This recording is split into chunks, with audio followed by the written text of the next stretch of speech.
Welcome to another edition of On the 50 and a week 3 edition, Casey. And you can't be terribly disappointed with your effort on Friday against Eastwood.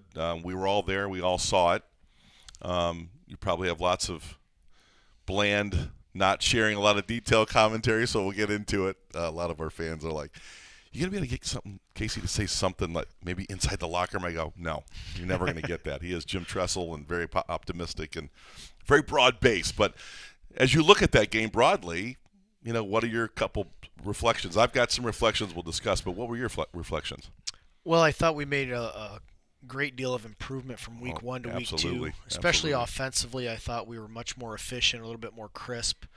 Um, Certainly things we want to clean up. I thought defensively we were stressed in a good way. We want to play good athletic teams that are going to challenge us, and we definitely got that. Um, and then we want to clean up some of the penalties and things like that. Some of them are mystery penalties sometimes, and some of them are legit. So, Well, the first 15-yarder looked a little mystery to me. well, there's a couple of those, but part of that is how do you deal with it in game? How do the kids react to it? And so getting used to that. And seeing how we react, whether it's a good penalty or not, it doesn't really matter. We got to react the right way. So we took a lot of good out of it, and then you want to find out what is it we got to get better at, and we found a couple of those things as well. So you've got lots of performances we'll cover. And those are the fun parts. But the unfun part for you and Amanda is the injury piece. Mm-hmm. And we saw some injuries Friday night, and injuries to a very important position at defensive back. And we talk about all this depth, and we've been pouring praise on depth, the number of kids, and now it's time to dip into that. And boy, did you get some really nice performances once Tyler Roars went out. I mean, by multiple kids. And of course, then you had additional in game bumps and more adjustments. That was quite a gymnastic. If you're paying attention, knowing that we lost a fantastic group of four seniors last year. That was the big question. How was Liberty going to restock? Of course, you got Thomas Moore in the back end of that, which was a big anchor for you, but you had to kind of retool all these things, and you've done that successfully. Then the injury bug. Talk about that a little bit. Well, one of the first things I said to the team after the game midfield is how important is depth and how important is it to be ready when your name is called, because we have a depth chart, kind of where we're going to go, but when your name is called and you got to go out there and play, it's a little bit different than just knowing, okay, I'm number 2 or I'm number 3 on Yeah, the going to depth the chart. wall and saying, "Okay, I'm number 2 tonight." Now, wait, I'm in the game on important snaps. Yeah, and I thought our guys did a fantastic job of being ready, and we talk about that a lot. When you're waiting, you have to work. And that's been a key for our success when we've had guys that maybe are backup roles earlier in their career, and then maybe as a junior or senior they get an opportunity to play more. You have to be ready, and it's not just going into that season I got to work to be ready to play. It's the JV work as a sophomore, or the freshman work as a freshman, and then the scout team work. All of those are reps preparing you to get ready for the bright lights of a Friday if you take that opportunity. And we've got a couple kids that have been waiting and working while they wait, and they showed up on Friday and played really well for us and stepped up. You're not a guy that likes to just point out individuals. That's not how you're a team-based guy, and you don't get too caught up in making one individual more important than the next. We know that, but there were some outstanding individual performances. I thought Adam Foster was phenomenal. I mean, Mm-hmm. there's that guy. There's that Yeah. guy that's been waiting in the wings, and I think as a young person, when you're not starting, you can be a little dismissive, like, okay, I didn't win that job, and well, I'll get after it again next year or whatever. No, that's not how. That you just talked about it. You've got to be ready. Tyler Roars goes down, an extremely important part of our program. Adam steps in and and of course you had other guys step in too. You had some sophomores, and talk about how do you guys quick change on that too on a Well, depth chart. I don't know that that's us. Part of Adam's success is the fact that that's Adam's personality. He'll do whatever you ask him to do on our team. And when you say we need you to work hard and be a backup, he's going to work his butt off to become the best he can be. And then when his name is called, he's ready to go.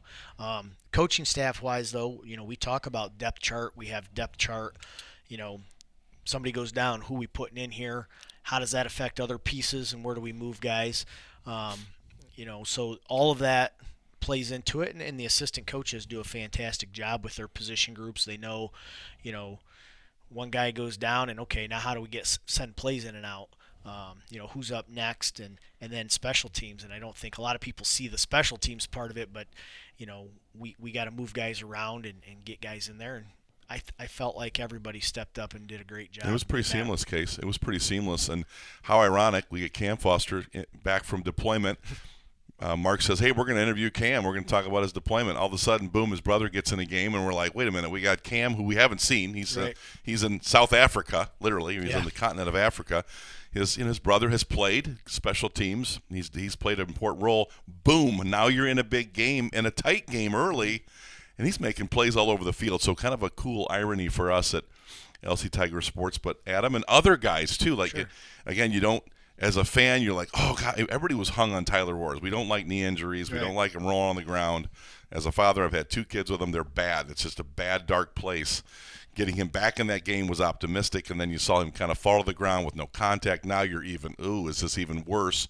But then everybody got much more optimistic when you saw these kids stepping in. It wasn't just Adam. It was special teams. It was others. Right. Maybe talk about that a little bit. Well, Ty Jackson was another one. Fantastic. Adam goes in and then gets the wind knocked out of him. Here comes Ty. Ty's seamless. I didn't even know the difference. I knew that Adam got hurt, but Ty did a great job. Well, and part of that, you look at the coaches in practice do a great job of rotating guys in. So if we got a 30-play script on defense, our starters are getting X amount, and then we're getting backups, probably not as many as the starters, but enough that they're ready to go if need be, and then we can catch them up to speed on other things maybe they didn't get to practice. But I talked to him. Tom Brady's got the famous clip about, he was frustrated at Michigan early in his career. He was only getting 2 reps, and finally somebody said, you need to stop complaining and make those the 2 best reps you can possibly make them. And then he said those 2 reps turned into 4 reps, and then he made those the best reps he could, and then pretty soon he's getting 10-plus reps, and then he becomes, the Tom Brady we know. And we talk about that. You might only get 6 reps, 5 reps. You better make them the best reps you can. And then you'll be ready for a Friday night. But that is the process you talk about. I mean, it is not just Friday night starts, man. It's a whole corporate thing, and your kids are prepared. The preparedness of the response of these cornerbacks that had to step in for an alpha starter, a really important player, that was a remarkable thing to see. Now, again, pretty much business as usual for you guys, but as fans, we're like, even commentators, Tyler Roars is an important player. He is an outstanding player on both sides of the ball. Him going down, and we'll talk about Wing in a second, he plays a very important part on Wing. I just thought that the kids just responded so well. And I think a lot of that comes down to their hard work in the off season. I mean, if you don't put the time in the off season to prepare yourself for those moments, they don't happen. And I think as a whole, our team is really committed in the off season to making sure they're ready to go. Well, let's talk about that. And that's what happened at the Wing. Of course, Baxter Barrett, my kid, is a wing. He's backed up, the Roars kid, and we love Tyler. And he may not have put in that work in the offseason, maybe on the the playbook and some of those things. Of course, in the weight room, all those things. That kind of caught up to him early in the season. He's now sprinting to catch up. Why? Tyler Roars goes down. Mm-hmm. What are you going to do? And I think that's a big lesson for not just Baxter Barrett, but the entire program. You don't put the work in and you don't know what you're doing. Are you going to help us when we need you? Talk about, I thought Baxter Barrett had a tremendous game blocking on Friday night. Yeah, he's steadily gotten better every week, and that's what we're looking for is growth. And now, you don't know where Tyler's status is, but we need to find another backup, and we've got some options there, and those kids are going to have to get caught up to speed. But anytime you have an injury, there's always going to be a little learning curve for the backup because they're probably not getting all of the reps that the starter is, and they probably know what they're doing a little bit. Now they got to amp it up even more, and everybody's that way, every position. The bread and butter stuff, but then when you add wrinkles into the varsity throughout the week, the JV guys don't necessarily do those things. Well, now you go from being like a 2 or a JV or a backup into a starting role. You got to learn those wrinkles and things like that. The other part of that too is, media always asks for a starting lineup. Half the time I don't know who's starting in different positions because I let the assistants take care of that.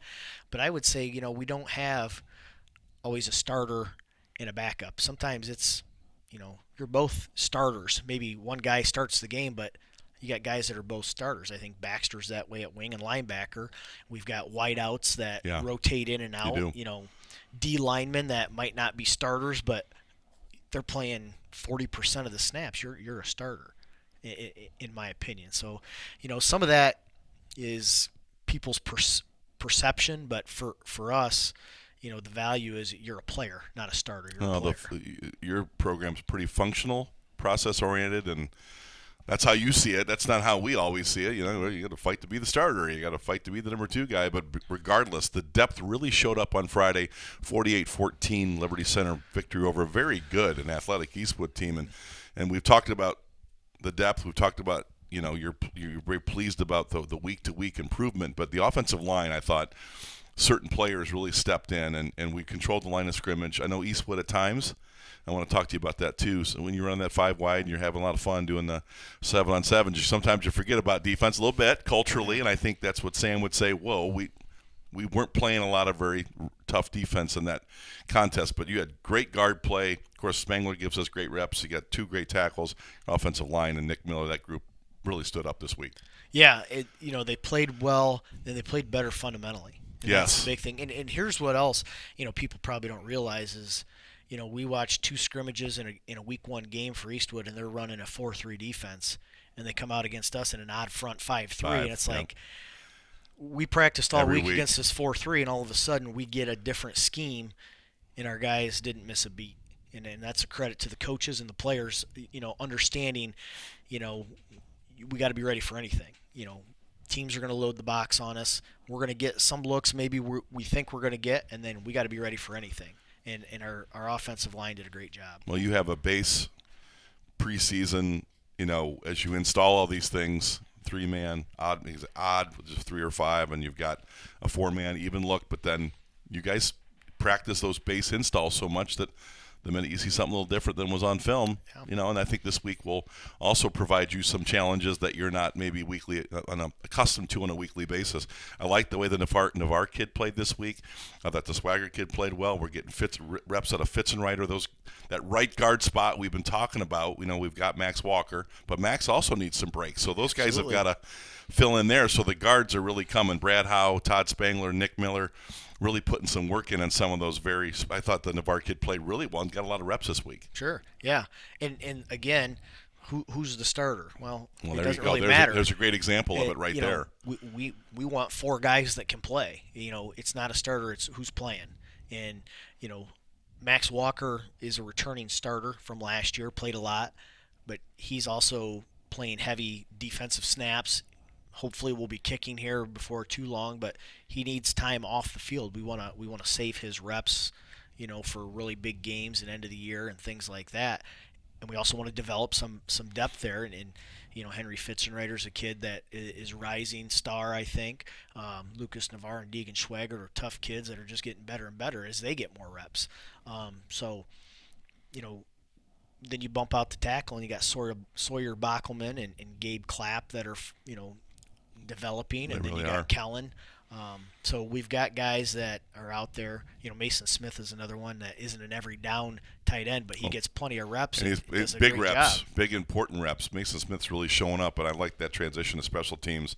The thing that stuck out to me, I just think Brian Hefflinger does a great job. And before him, I thought Paul Amstutz did a great job. But I think Brian's taken it. Again, you're always asking coaches and players next level, what's next? And Brian's done a great job with that group. The coverages look tight. The tackling is getting better.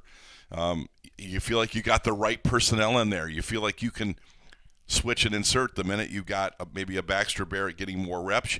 You got a couple other guys I love the fact that you guys have those answers all the time. Well, those guys that have been playing primarily special teams are hungry. Yes. They want an opportunity, and when they're out there, you can see they want to be the ones making plays within their role.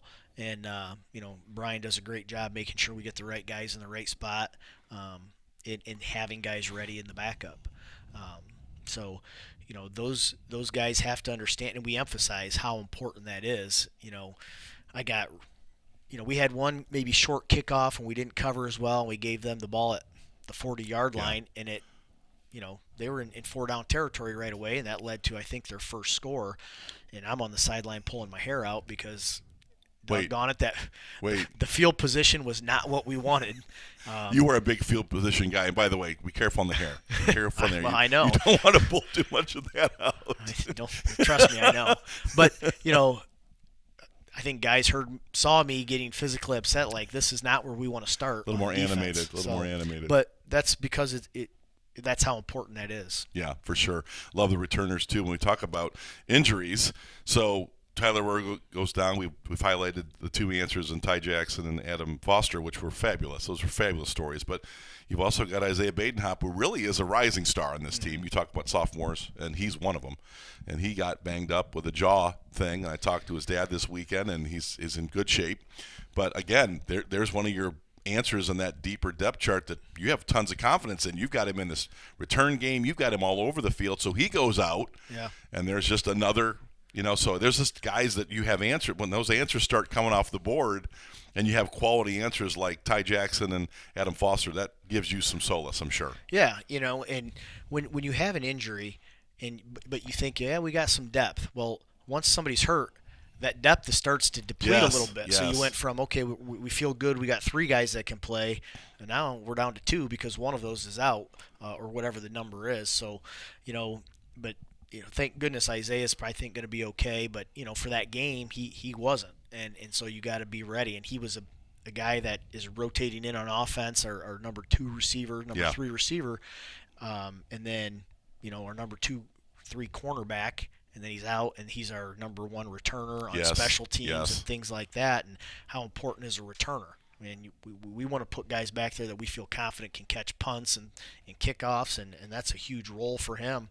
And then we had to find somebody He's else. one of our speed guys too, like a guy that can really run. Isaiah Badenhop can really run. Yeah, and his smart and ball skills are really, really good. So that's a big piece to what we're missing, and hopefully he'll be okay. But we had guys step up in the return game, and we had a little bit of depth, and again, guys want to be out there, and they relish that opportunity. Am I missing something? But this program talks about kickers, and Max Walker gets a little banged up, and we're all kind of scrambling, and you're getting some Caden Kreinbrink doing some NFL punts this weekend, but you're just going, what? Okay, we were banking. Max Walker, he won us the Archbold game a couple of years ago. Like, himself solely won that game. I know you would argue that, but and maybe I'm overstating it. But he had such a good game against Arch. What was it, 2 or 3 years ago here? Just punted them into jail all day long, kicked them off into jail. He's not kicking against Tenora. We're like, Brian and Babcock and I are like, what is the answer? And you have Caden do some things, but all of a sudden Max Perry shows up. Those kicks look good. Those aren't just getting over the crossbar. That isn't the Rex Lindgren 94 version of just give me the extra point. I mean, you remember those days. Yeah. Half the time we didn't even kick them. We weren't very good.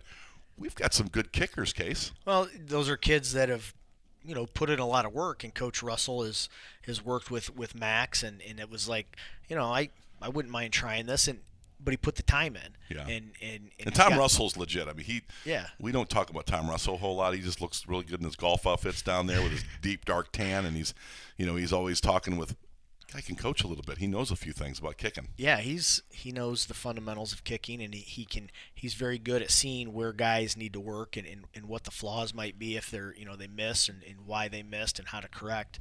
But those guys have to put the time in, and it's one thing if Coach Russell's available, but you got to show up and put the work in, and we've got guys that do that. Caden a year ago at Otsego punted the dirt and hit a line drive for about 10 yards, and then Friday he booms one. Oh my gosh! It looked like Pat McAfee. He did. Jigs is like, whoa. Well, I mean, I don't hear a lot on the sideline. When he punted that, I could hear the whole crowd going, whoa. Yeah, something different. And probably the most impressive thing is he got it to die. He did. I mean, it didn't bounce into the end zone. It hit and kind of just he sandwiched it. Yeah, put it right inside the 5, which was great. And that's to me, that's the most important thing is where do we down that ball at? It's not how high did you kick it, how far. Where are we down? Well, the coverage teams have so much time to get to it.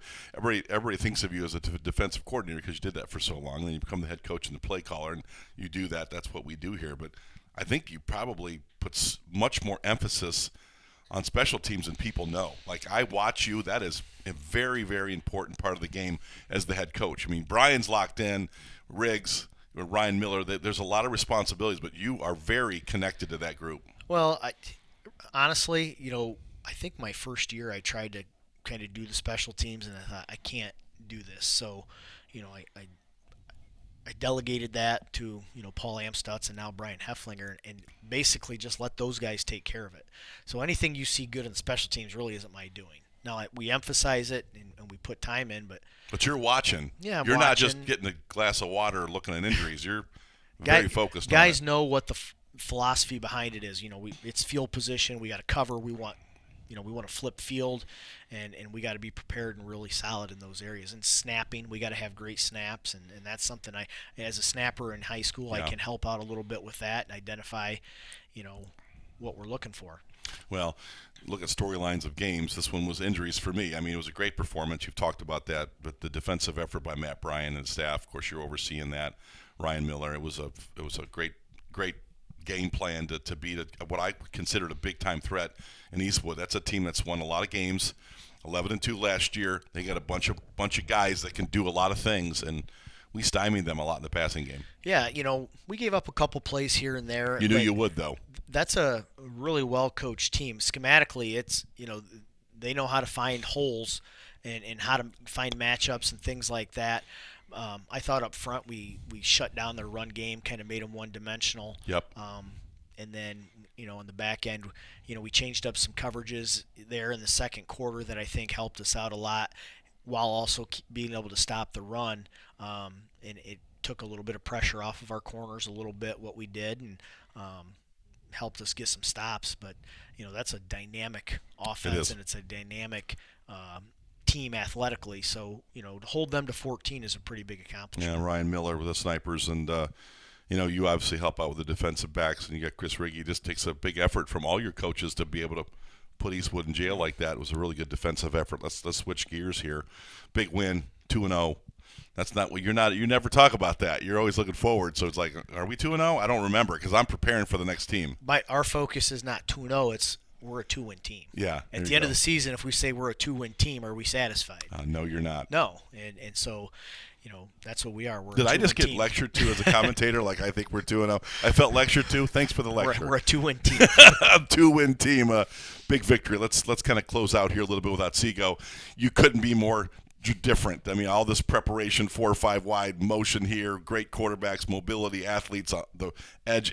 This Otsego team's going to play an option, almost like Service Academy, dive, pitch, athletes in some space at times. Talk about what you're going to see against Otsego. Well, like you said, it's going to be the complete opposite of what we saw against Eastwood. It is a Service Academy offense. It looks like Army to me. Yeah, it's dive to the fullback. It's option to the motion back, and it's quarterback keeping it on the option, or he'll follow the fullback through the hole. That's basically the offense. I can probably count on one hand how many times they've thrown the ball this year. Yeah. So and didn't even look that good. They don't even want to do it. No, I think they completed one pass, then they threw a pick, and that's about it. And so, but when you fall asleep there and they hit a pass, it's going to be huge. So we got to be option football. You have to be extremely disciplined. You got to have people responsible for stopping the dive. You got to have people on the quarterback. You got to have people on the pitch man, and you got to cover the pass. And when you don't do one of those things, it becomes a big play. I think Coach Miller figured out 1 out of every 4 of their plays is 10-plus yards. Mm-hmm. So 25% of the time they've got a play that's getting them a first down. And that's scary. And they've got good athletes. The quarterback is, quick as a water bug. The halfbacks are, fast and athletic, and then their fullback is just a bowling ball. He's a bruiser.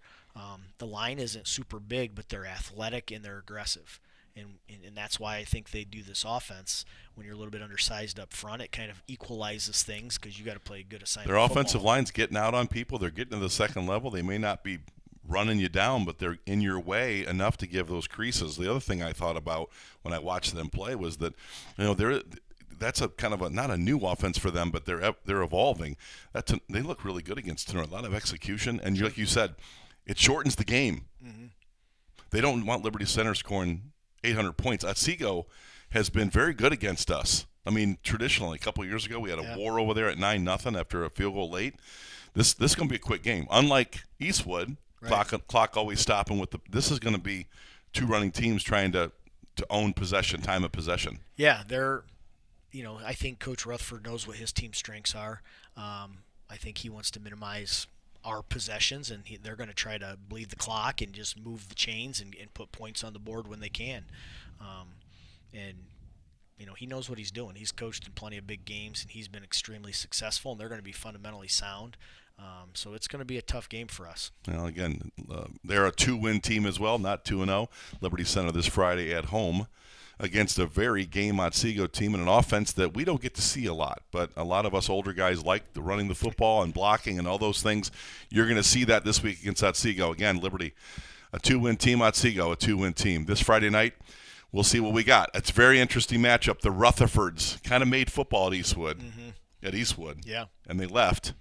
And they're trying to remake Otsego, and they look pretty good doing it. Good luck this week, Friday. Thank you. Good luck this week, Coach Mueller, this Friday. Very interesting game for us. Sure.